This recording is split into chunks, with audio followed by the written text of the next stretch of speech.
always good for a show. Somebody else performing besides me would be fantastic. So let's eventually make our way to that big top. Not necessarily first, but eventually.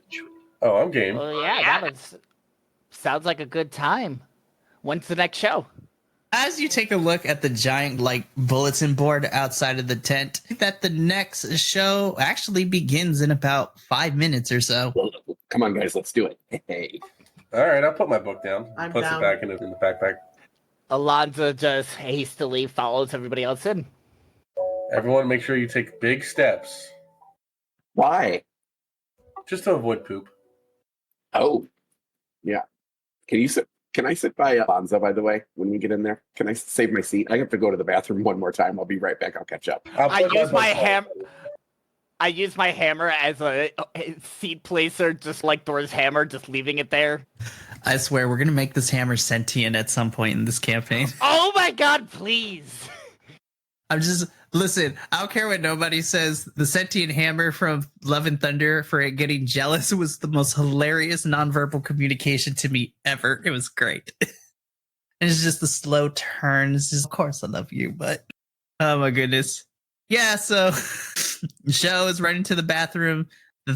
The other three of you, along with the hammer, find your place inside of this big tent. And as you guys get settled in and you begin to be seated, you start to hear, though it is more of a hushed murmur tone of people talking because there's enough people in this giant tent, the small conversations begin to overlap each other. So it's like a small audible kind of noise that is coming from this tent as you hear multiple small conversations being had all at once. So similar when you're in a Broadway theater where the audience is talking to each other, and while it is in a lower tone because you have a multitude of people talking all at once, you guys start to hear the rada kind of stuff. I was watching Chowder the other day. Rada. And of course, as you guys get settled into your seats, you are also overwhelmed with the smell of popcorn grow stronger as you see a bunch of popcorn vendors going through the aisles, selling it to a variety of children and individuals. And of course, there's also the overwhelming smell of sweet caramel apples also being sold to others as well. It's very official, so to speak. As you guys are surveying the area and getting in, I would like everyone to roll me a perception check real quick, please. 8. Okay, so an 8 for Alonza. 19 for me. Ooh, Ingrid with the 9. For me. So, Holdon, what did you get again? 15. 5. Nice. And then Show, perception check, please. I think you might have to go. Stop it. I think you might have to go away from virtual dice for a little bit, buddy. No, Jesus will make me pass or fail. We'd love to see it. Alrighty, so Show and Alonza, you guys are just taking in the sights of the tent, so you're really not paying too much attention to everything.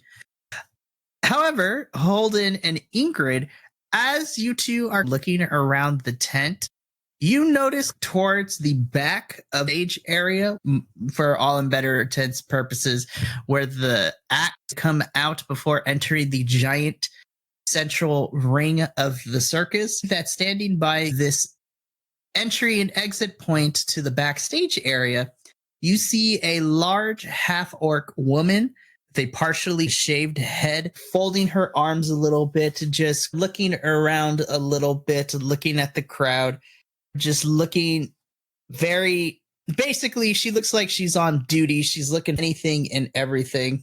And as you continue to look at her, peeping out of the tent, you see a very more frail looking half elf wearing a giant top hat who kind of whispers something to this half orc, where she then proceeds to walk backstage and disappear behind the curtain a little bit. and then after a couple minutes proceeds to come back out as well. So that is what with your perception check. So as you all are getting settled in, Ingrid and Holdon, you once again notice the half-orc woman, but this time she begins walking around the perimeter, and as she's eyeing, she makes eye contact with you four, and she slowly walks up the stairs of the bleachers and just looks at the four of you and just says, I know this is a bit sudden, but if you four could follow me backstage, please. Stranger danger, stranger danger. Do you say this out loud, Holdon? Sure. I'll say it aloud. So this half-orc woman looks at you, Holdon, and gives you the "oh sweetie" eyes, is "oh sweetie," but then gives out a little bit of a chuckle as it's like, I like you. It's like, you may not be the brightest crayon in the box, but I like you. Yes, don't mind him. We'll be happy to go with you and get a peek behind the curtain. Pay no attention to the man behind the curtain. Alonza's all too excited. Of course she is. Did Show get back from pooping? Yeah, he's been back for a couple minutes. Okay, just making sure that we're not leaving him behind. I'm here. So, Comes back to the glaciers and no one's there. oh my goodness. So as the four of you get up and you're following this half-orc woman without even breaking eye contact, as she is focused on leading you all to this backstage area, she's, oh, by the name, my name is Pasha. I'm the circus's security guard. Don't try anything funny. Or do.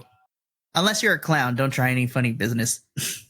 So as Pasha kind of leads you four through the backstage area of the tent, how do I describe this? Upon entering the backstage area, you are greeted with what one can only describe as controlled chaos backstage. So what do you see? So you see three halfling like gymnasts finishing a routine where they're stacked up on top of each other and doing flips and all that stuff. You see a more plump-sized human woman with a long beard, kind of in a corset, practicing her operatic skills. You see a pair of tieflings juggling knives back and forth to each other. And surprisingly, you also see what mostly catches your eye is you all see a young human girl who looks to be about 12. She has caramel skin complexion, and she has like cute like afro puff braids going on as well, and she's holding a hula hoop as you see her doing animal tricks. But as you take a look at her animal she's handling, you see it to be this is probably about the size of a dog, but it is a dog-sized owl bear that she is commanding to jump through these hoofs. Just as a little bit of a spoiler, this is a homebrew class. There is an option as a ranger. You can be an owl bear tamer if you would like. So that is an option in case you want a multi-class down the road, but we'll get there in a little bit. Because Tavern Tales actually comes with 2 subclasses, one for the ranger, one for the warlock. It is a lot of fun. But as you are greeted with the sights and the sounds of this controlled chaos, so Holdon and Ingrid, you see a familiar sight of a frail-looking half-elf, like running around. Okay, you need to go here, you need to go here. So this is the same half-elf you two saw from the stands peek his head out when he was talking to Pasha earlier. And he's just, we got that settled, but oh my gosh, what are we going to do? He's very like a nervous wreck because it's almost showtime. And Pasha's just like, boss, I've returned. And it's like, okay, oh, good. Pasha, did you do what And then as he looks over, oh, thank goodness. And so the half-elf kind of walks over to you four, takes off his top hat, like bows like ceremoniously, like overacting, phoning it in a little bit. Guests, thank you so much. My name is Richie. I am the owner of this circus. I hate to ask this, but you four seem capable, at least from what I've been told from the people at the food stalls and the games. I'm a bit of in a bind, and I was wondering if you four would be so kind and lend me whatever abilities that you have and be my performers for the performance. I promise it's not going to be a lot. I just need you guys are going to do something simple. I promise. Looking at me, what made you think I could do something like that? I do feel like I'm returning back to my home base here, so this could be fun. Although I was hoping to get a show, not be a show. Giggity. Me too. I was really looking forward to watching. I promise to pay you if you say yes. Sounds great. Sure. Do you have any boulders? Like when you say boulder, are we talking about like actual giant rock boulder? Is this like a slang term I'm not used to? Like, If you have a boulder, you have a boulder, sir. I mean, there's only one kind of boulder. Richie just looks at you, Holdon, and is just like, if that's what you want as payment, sure, I could get you a boulder. No, I don't want it as payment. I want you to put it in the middle of the ring now. Oh, okay. Give me 1 sec. And you just see Richie take off his hat a little bit. It's like, where did I put this? Where are you? Throws it out. There's like a rubber duck. No, not that. Throws out like the multiple scarves trick. No, not that. Where is it? Ah, here it is. You may want to stand back a little bit. And he strains himself a little bit as he pulls out this giant boulder out of his hat, and it just lands and thuds on the ground, where it creates this comedic effect upon hitting the ground, like everyone else jumps up 2 feet before landing back down. Will this suffice? Is it about as tall as I am? Oh, yeah. Perfect. So here's what I need. And first looks over at you, Holdon. Does this boulder have anything to do with what you would like to do as far as the performance goes, or you just wanted a boulder? If I'm an earth genasi, I can walk through. I can literally walk through an earth wall. I could was gonna do a teleportation thing.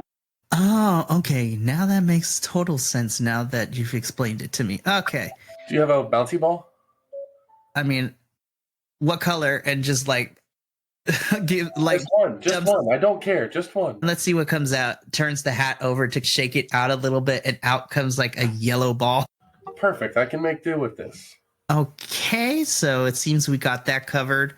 Looks over you at Alonza. So tell me, what can you do? She looks up at you with this giant hammer over her back, and it's looking up at you and just goes, I can hit things. You know what? Usually the person that we have who fires our clowns out of the cannon by hitting the back of it is unavailable. Would you like to hit clowns out of cannons? Yes! Okay, so we've got that. And so Richie looks over to you, Ingrid, and is just, is there anything specific that you can do or would like to do? I can have you be with other acts if you like. You can help out backstage, get everyone together. What is your set of skills? I'm a doctor. I know about medicine. I don't know what else I can do. On stage surgery. Oh my gosh, like I'm just imagining like the old school clowns, just like the fake comedic surgery. It's just, I can play operation. you know what? I might have an idea for you. Madam Wasani, if you would come here, please. You all see like this elderly kind of woman, like a beehive kind of hairdo. Hair is like salt and pepper gray. She's walking with a little bit of a cane. You see that she is adorned in a very colorful kind of purple and orangey kind of pattern. Essentially, the nicest way of putting it, she's basically this fantasy version of a witch doctor, so to speak. But she looks like a very sweet old lady. She's just so... Madame Wasani has this thing where she summons the spirits as he puts in air quotes, but it's more just throwing things into a pot and making like fun images pop out with her magic. You could help her with that if you would like. Yes, I would love that. Cool. It's okay. And then that just leaves, what about you? And as Richie turns to you, Sho, his eyes just get wide as, I can't believe it. I'm sorry. Do you happen to be Xogrim? The one and only, thank you for finally noticing. Oh, yes. This is going to be great. As Richie looks at you a little bit, Shogrim, it's just, I've heard so many great things about you, how amazing of a performer you are. Your name is so well known within the circus and the carnivals across the Forgotten Realms. Though I am quite surprised to see you here. Why aren't you with your circus?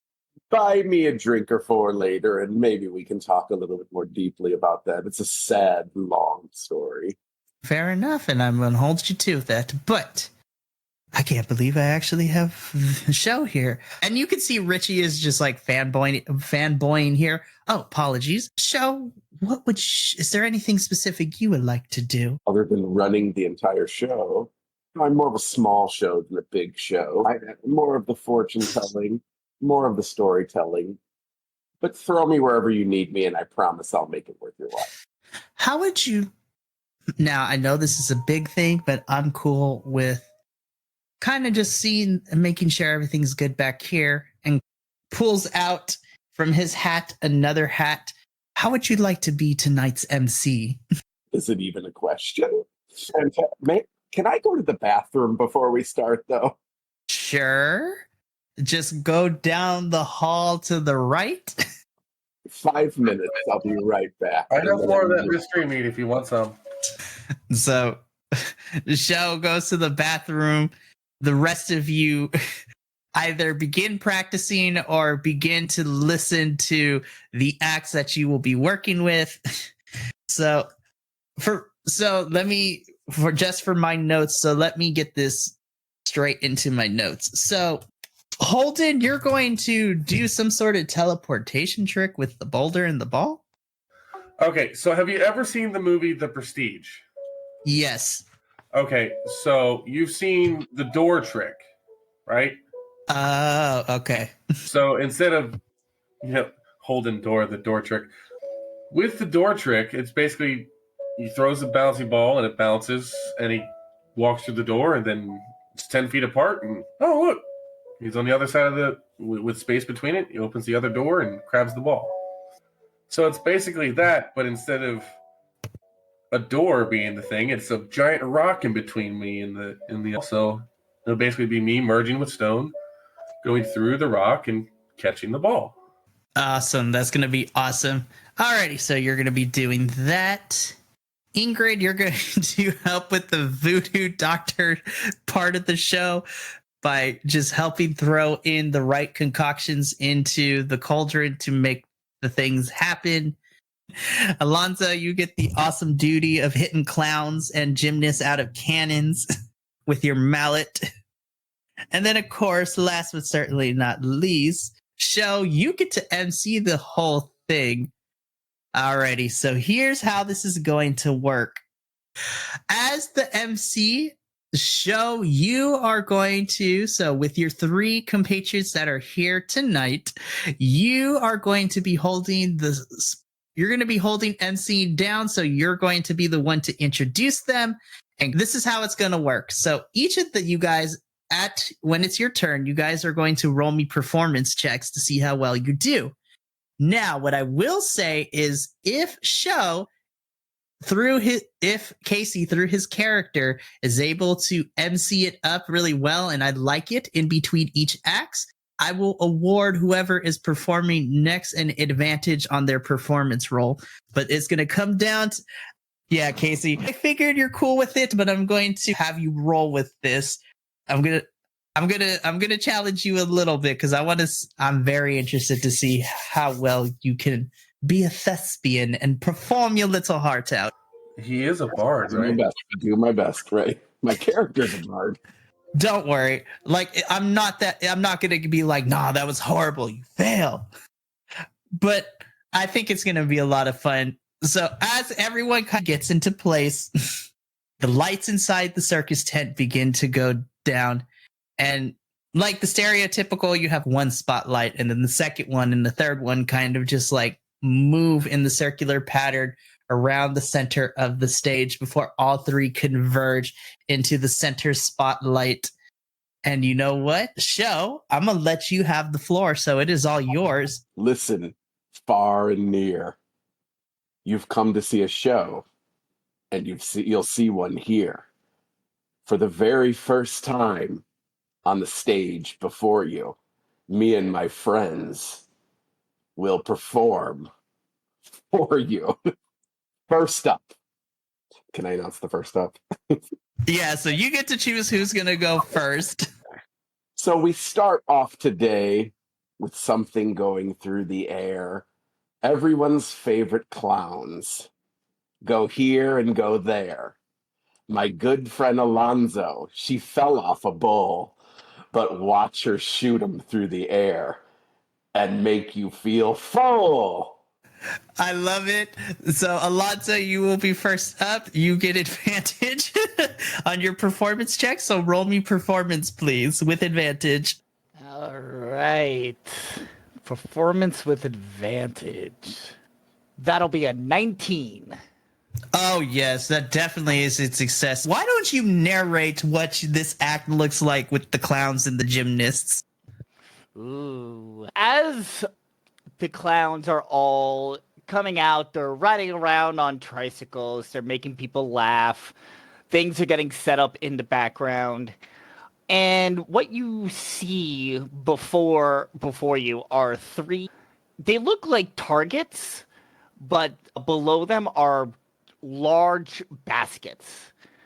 And Alonza's gonna play a little bit of cannon basketball with these clowns. And so she sets up the first one and aims it towards the smallest hoop. As she goes ahead, slams down on the button as the clown gets shot out, does a couple somersaults, and dives right into the hoop with no issue. The second one, a little bit higher, Alonza takes a little bit of a kick to the cannon as it starts aiming up a little bit higher than what the target is. As she slams down on the second button, the clown goes shooting almost straight up in the air, and through a somersault comes back down, going through the basket perfectly into a pool of water. Finally, the last basket, as she is the furthest away and the tallest, as she begins to aim it as precisely as she can get. She then runs up into the stands and gets halfway, starts running down the stairs, gets halfway down, jumps off, and does a jumping slam onto the final button that sends this clown out into the air, but doesn't go through the basket. Instead, hits the target on the backboard and just goes straight through it out of the tent. Hopefully knowing that clown is about to hit the mechanical bull rider mechanic person on the other side. So we cut through after the clown exits and goes through the target and goes through the tent itself. We cut outside where this clown is just like, and as we cut to the mechanical bull operator is just operating the mechanical bull, where all of a sudden it turns around because it just hears an incoming yell. It's just, and the clown just literally crashes into the step stool once again as the mechanical bull operator just falls flat onto his back and is just staring up at the sky. It's just, I shouldn't have left clown. I shouldn't have left a medical school for this.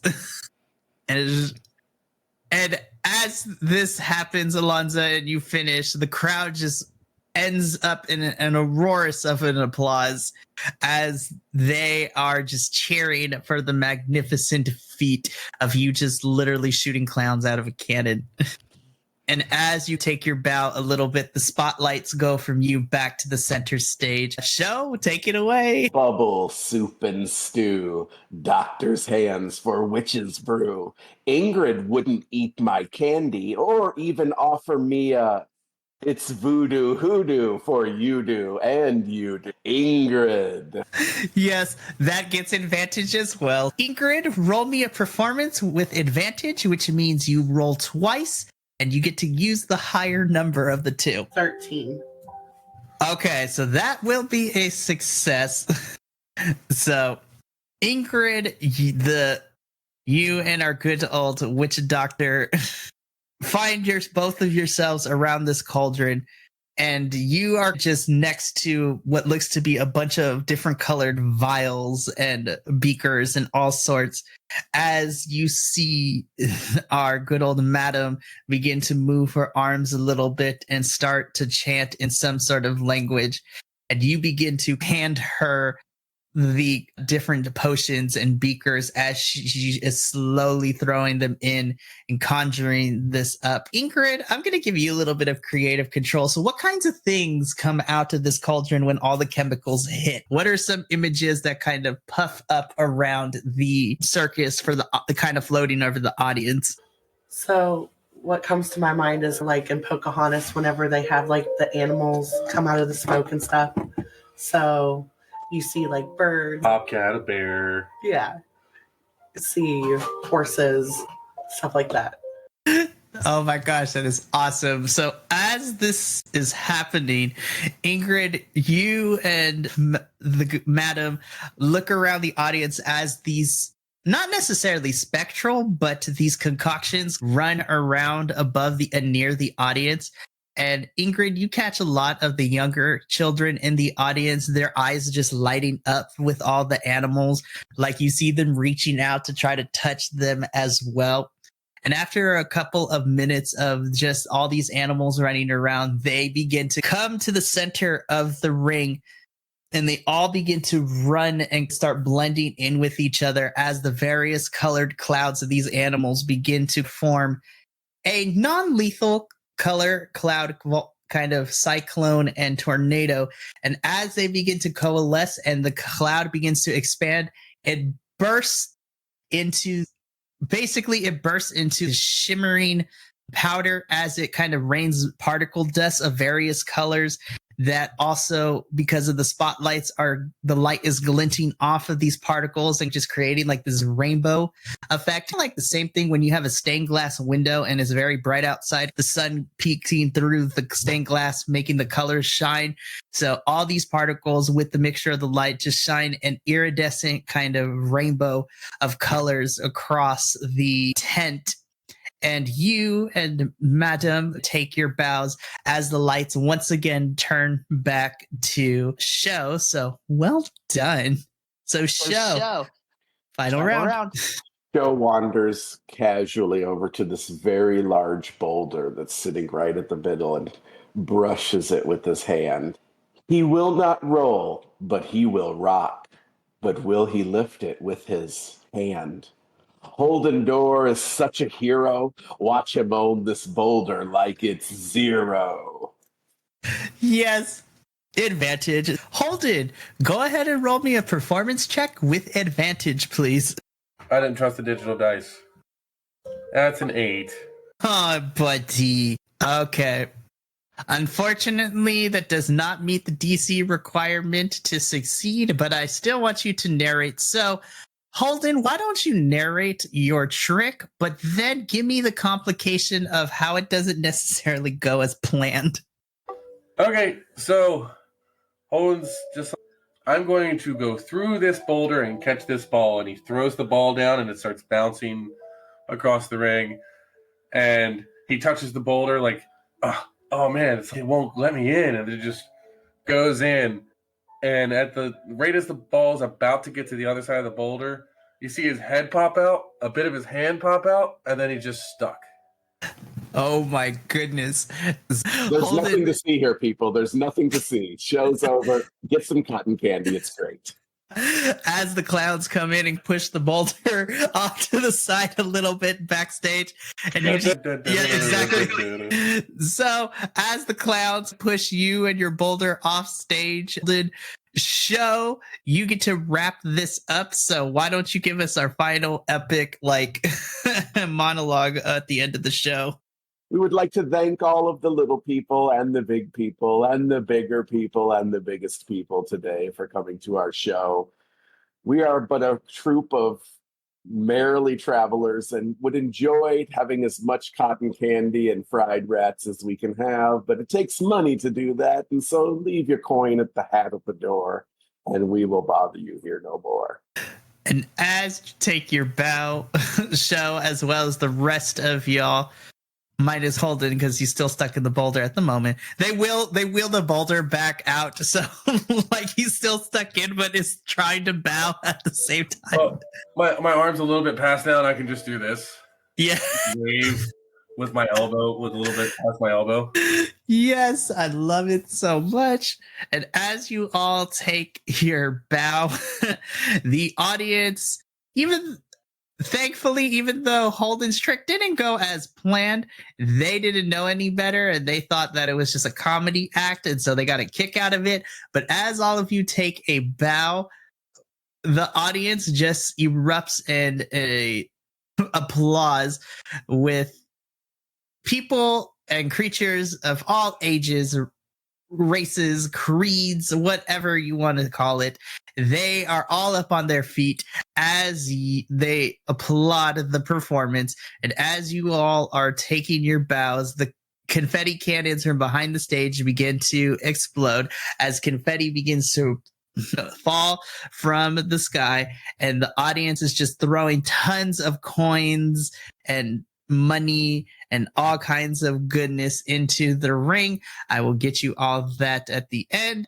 But as you take in the applause of the crowd and adulation, you wonder to yourself, everything seems to be going pretty good, and the fact you found yourself involved into the performance, what can possibly be hiding underneath this circus, and what kinds of things are you supposed to be on the lookout for? Everything seems to be on the up and up, but I need everyone really quickly to roll me a perception check, please. 5. Oh no. Oh no. 16. Cool. 24. Okay. 22. Nice. Okay. So, Sho, you're just taking in the adulation. It's been quite a bit since you've had the audience just cheering for you, and you're also just picking up some coins and putting it in your pocket and just be like, don't let free money go to waste. The other three, so Alonza, Ingrid, and Holdon, for some reason, stuck in the boulder still. The three of you, as you're kind of taking in the applause and you're just looking around, you see at the far entrance of the tent, you see the young owlbear tamer with her owlbear kind of standing next to her. And as you make eye contact with her, she looks a little bit disappointed and a little bit of a feeling of, first she's surprised, and then that surprise joy fades into a little bit of a worry and disappointment face as she pats her owlbear on the back, and they both turn and they exit the front of the tent. And as you wonder exactly what that can all mean, we're going to end the session there for tonight. So, da-da-da-da-da. Yay. Oh my goodness, that was a lot of fun. But that is going to conclude another episode of Tavern Tales. When we come back next time, we will get to see what our other half of the party was up to for a little bit. And then we will see what exactly was that all about with our little owlbear tamer. What does she know? Why was she disappointed? What exactly is going on around here? What can possibly go wrong is always my question to ask. You're going to have to tune in to the next episode of Tavern Tales in order to figure all that out. This has been Mikey, and from all of my players here, as well as the rest of us from Vibe Tribe Productions, remember, take care of each other, love one another, and as always, let the good times roll. We'll see you at the next episode, but until then, ta-ta for now. This has been a Vibe Tribe production. Remember, take care of each other, love one another, and as always, keep those good times rolling. We'll see you next time.